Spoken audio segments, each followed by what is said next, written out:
Now, let's talk about former Treasurer Josh Frydenberg. He was on Sky News last night and he has also spoken to James Morrow about the rising anti-Semitism in our country. He said, "We have students openly and publicly stating their support for atrocities on university campuses. And this hate, this virus is infecting the next generation of students. It feels like the 1930s.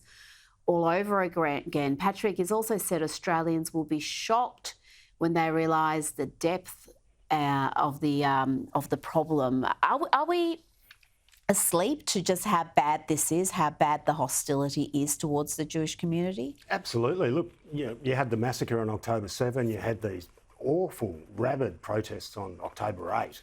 And I think at that point you really needed some leadership, somebody to stand up. And it did catch us all by surprise, I think. These ancient sort of hatreds have been lying dormant for decades.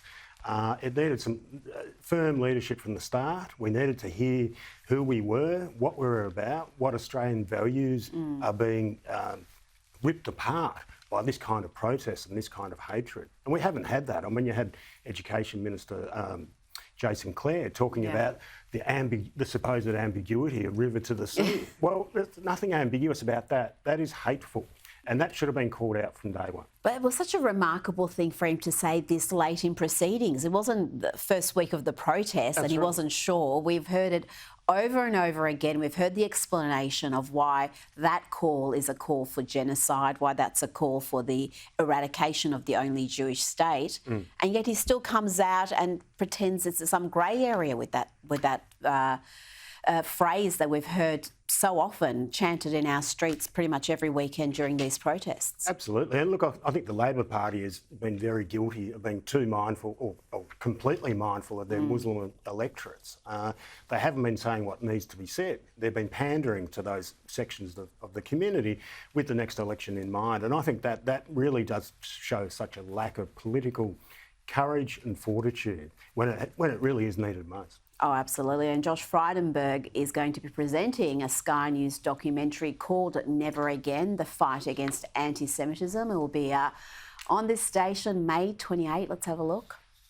They were words of hate.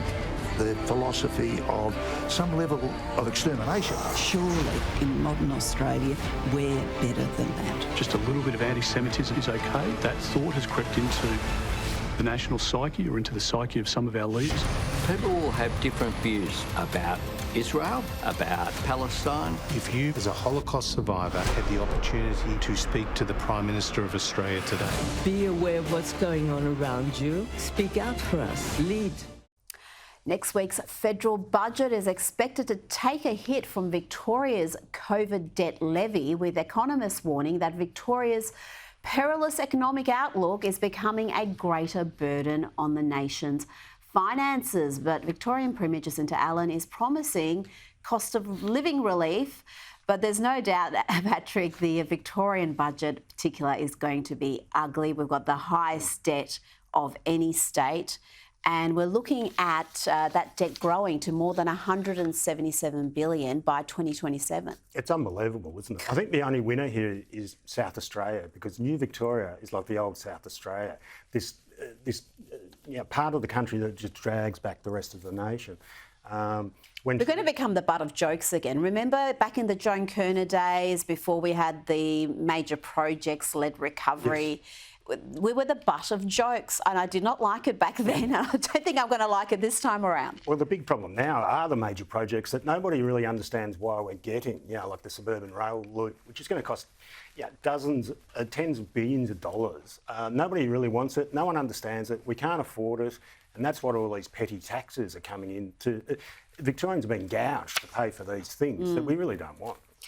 We don't, but we also are getting these little bribes or sweeteners, $400 for every school child, but that comes from the taxpayer. That's just adding to the debt burden. But That's right. Is that going to fool the electorate? Are they going to look at that $400 and be happy if they've got kids. If you don't have kids, you don't get a cent. Well, that's true. Look, everyone loves a cashback, don't they?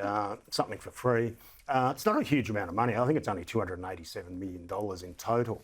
But there are a lot of people who are paying taxes that they weren't paying, a year ago or 3 years ago. Yes. Who might get this $400 back? The balance sheet for them isn't terribly good. Absolutely. Well, and the way the taxes are going up, they're absolutely hooked on property taxes in this state, and you're seeing land tax soar in particular. Now let's talk a little bit of royals. I know you love the royals. Sources close to King Charles say that the family are concerned about his workload as he looks to supercharge his diary after spending 3 months receiving treatment for cancer. A source close to the king said he is a bloody caged lion, driving everyone around the twist if he's stuck at home. He has been frustrated because there is still so much he wants to achieve. Patrick, Prince William is said to be worried that his father is doing too much too soon. Well, look, a lot of people wouldn't appreciate it until you actually cover a royal tour as a journalist or cover the Queen's funeral. King Charles works his tail off. He actually, and you'll be a journalist sort of trailing him around. And it's like, oh, then we're going to go there, and then there, and then there, and then there's a street walk. That service belief that he inherited that from his mother.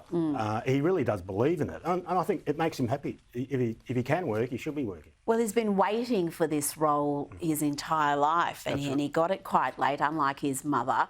How do you think the king is going as far as keeping the monarchists happy and also keeping the Republican sentiment at bay? Because there was a lot of conjecture that once he became the monarch, that's when the Republicans were going to strike. He wasn't going to be as popular as the Queen and probably not as popular as his son William.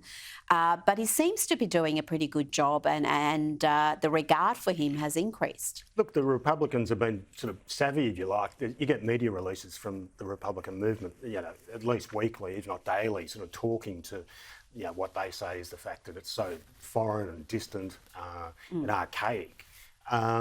Against that, look, I think everyone loves a royal tour. He'll come out at some point, presumably. Won't be the same crowds as his mother got in 1953. But a lot of people are fond of the royals. Their grandparents trusted in the royals to do the right thing. And that has sort of flowed through. And I don't think the Republicans have had that sort of pushback that they might have anticipated. And I think after the race-based referendum of last year, Australians, the last thing they want is any sort of referendum. It is just not something that we want on our agenda. So, I think and also the Republicans can't come up with a model. You need to actually come up with a model that you can take to the Australian people. And that's, I think, where they fall over at the first hurdle. Now, to the US, and this story is something else. I've avoided talking about this because how do you approach this story? It's so bizarre. This is the South Dakota governor, Kristi Noem. She was enormously popular. She may still be, but she certainly sustained some damage after revealing all sorts of odd details in her memoir, things like how she killed the family pet, a 14-month-old puppy who apparently was attacking other animals and people. And she also killed a goat, Patrick. But it's the way she writes about this in No Going Back, her memoir, the graphic detail, the way she almost seems to be proud of putting these animals down. I don't know what she was thinking, because she was being talked about as an outsider for Trump's Veep. That's certainly completely gone now, and she's become the butt of jokes, and others have completely been appalled by what they consider animal cruelty. Well, I can't wait for the sequel, because presumably she'll talk about drinking her own urine and communing with JFK through the spiritual world. And I did love the story I most liked about this. It started, vice presidential hopeful and self-confessed dog killer. That's quite a title. You're pushing uphill at that point, aren't you? Oh my God! It's just self-inflicted damage. You would think, what are the people around her telling her? Surely someone would have had the good sense to say, yeah, maybe this sort of thing in the country may be accepted, but people living in the cities just are not used to shooting their own dogs, and they will frown upon this. Patrick Carlyon, thank you so much for your time this evening.